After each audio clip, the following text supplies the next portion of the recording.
Hi, this is Joy from the Paper Bead Bar. Thank you for joining me today. Today I'm going to be showing you how to roll charm beads made from DSP.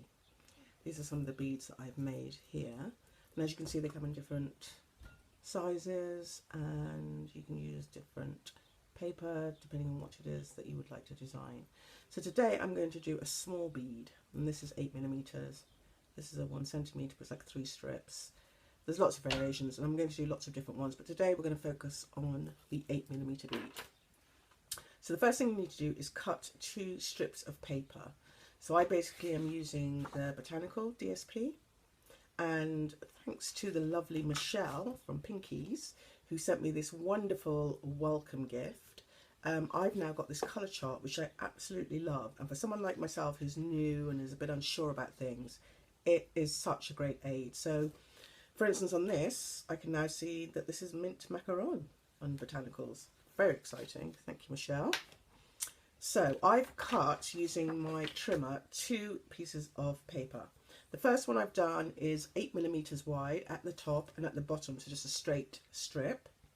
The second one that I've done starts off at 8mm, but then graduates into a very narrow triangle, and you want to get it as thin as possible, so it's very thin at the very end. Then I'm going to take a knitting needle, and this one measures 5.5mm, and all that means is that's the size of the hole I'm going to get when I roll the paper using this needle. So basically I'm just going to wrap the paper around the needle and just keep rolling it until I get to the end. Now, it's great if you can stay as neat as possible and keep it centered, but it doesn't matter that much because we can fix it at the very end when we take it off the needle. This really is just to gauge the size of the hole, and I'll show you how important that is once we take it off the knitting needle. Okay, great. So there now is the hole where your core is going to go, and I usually check this time to make sure that it'll fit. Okay. Oh, that's quite good actually, a bit snug, but it's perfect. What you don't want to happen is if it's too tight, it'll push out the paper the other side. So you can see nothing's happened there, so that's fine. And then what I'm going to do is just add a little bit of glue on the end, and I've emptied out a little bit of the I forgot what it's called now. Tombow glue, that's it. And I'm just going to dab it there because I find it easier than trying to squeeze it onto the strip. So I just put a little bit out on a, well, like this, basically. Then I just use that to dip the ends in. Then I'm going to wrap the end around and stick it down, and I will hold it for a couple of seconds because the DSP is quite thick. It really just wants to bounce back out, so you have to hold it down for a couple of seconds and just show it who's boss. Right, so there we go. And then wipe away the excess glue, and I tend to keep just a dishcloth that's wet handy when I'm making beads, especially if I'm making a lot, because I can wipe off any excess glue, because what happens is obviously when it dries it gets all gungy and you don't need to get back onto your clean bead. So this is how I keep my hands clean in between. Right, so I'm going to push out the core. I've actually tried leaving it in, but I'm just going to push it out anyway. And that is the start of your bead.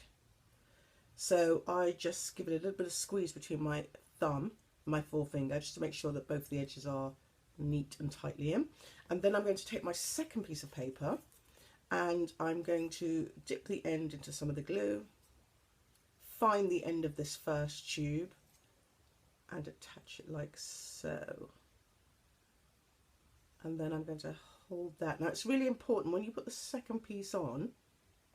And what I tend to do, although I say 8mm for both, I tend to make this slightly smaller, about 7.5mm, very hard to measure, but just make it a little bit smaller than 8, because what you don't want is for this to be hanging over the side. So you want the second piece to be just a little bit smaller. Okay, that's great. Then again, I hold it between my thumb and my forefinger, and then I start rolling the second piece around like that.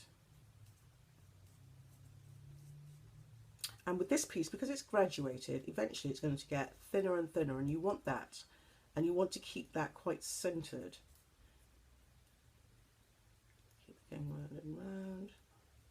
And I am kind of holding this quite tight because I want it to be a tight fit on top. I want it, when you look at it, to almost look like it's one piece, so you don't want it to be loose. I'm trying to keep it as centered as possible. This is the dangerous bit, because if you let go here, it's just all going to spring off, which is, it's not impossible to fix, just rather annoying. So I always tend to put my finger there, and when I've got this bit of length left, I'm going to dab that into the glue. See why I decant it? It's just much easier than trying to actually put glue on it from the bottle itself. Right, so then I'm going to wrap around this final piece. Ooh, steady girl. Now I've gone off a bit there, can you see? It's not in the centre, so I'm going to unravel it a little bit. Where's Spielberg when you need him? Cut! Okay, so we'll carry on. And then I've got it back on track now, and just take it round to the centre and hold it down a bit. There. It's not bad, a bit messy, but. And while it's in this kind of pliable stage, I'm just going to wipe my hands a little bit. You can manipulate it. So, because what you're looking for is it to be really kind of central, the line going through the middle. Do you see that? And so if it looks like it's slightly off, you can push it in or push it that side and get it right into the middle. But that's not bad, actually. Right, okay, so now what we need to do is seal the bead, because at the moment it's still just paper. So if you were to wear this like this and it was raining or you were washing up and water splashed on it, it would be ruined. So what we do now is we actually cover it again with some glue. And what I use is a mixture of 2 parts Tombow glue to 1 part water, just to dilute it a little bit. And then I put that all over the bead. Really cover it well. Doesn't matter if it gets inside, but what you don't want it to do is to clog it like that, because then you won't be able to get your core in. So just give that a bit of a clean. But you do want it to go all round the bead and to really cover it well on the sides, a little bit inside.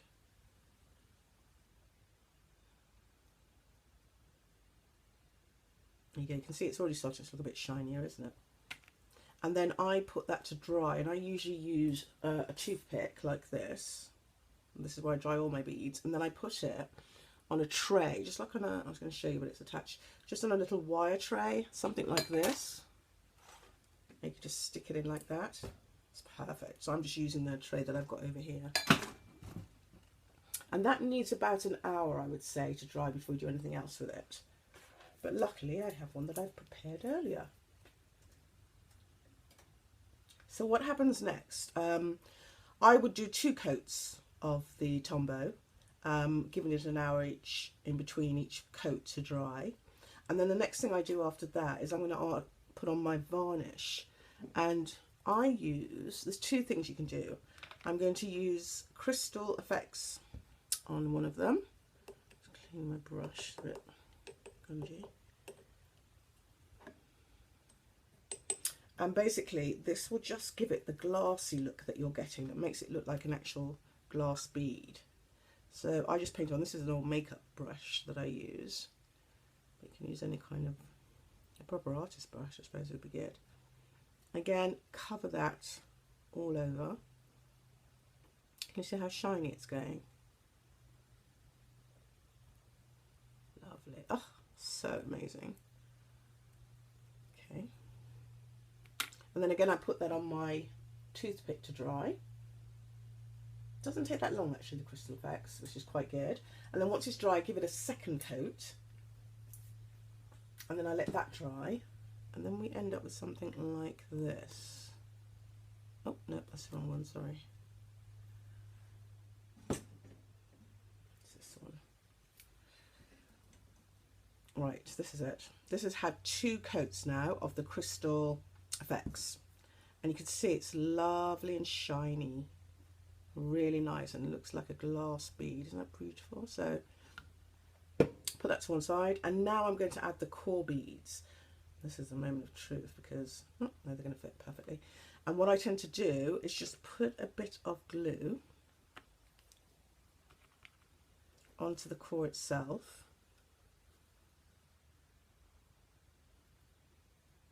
And on my blog I'll show you where you can get these cores. And then add that to the core. Oh, perfect fit. And then same with the other one. Can you tell this is my first video? Oh gosh, I forgot to give a shout out as well. Miss Lady Petal, she was actually, she's a paper crafter, and it was her video that I came across where she showed how to make these charms with paper. So I must give her a shout out. I've just used DSP, it's just very different. So again, the cloth that I used to wipe my hand, I now use that to wipe off all the excess glue. And there you have a paper bead. How beautiful is that? And then you can obviously make these in different colours, different sizes, and add them to your chain. There is another way that you can glaze them as well, and that's using embossing powder, but I'll show that in a different video because I think I'm running out of time. Hope you enjoyed that, and I will be posting some more videos of different ways, different sizes, different colours, different shapes, different things that you can do. But that's it for now. Thank you for watching.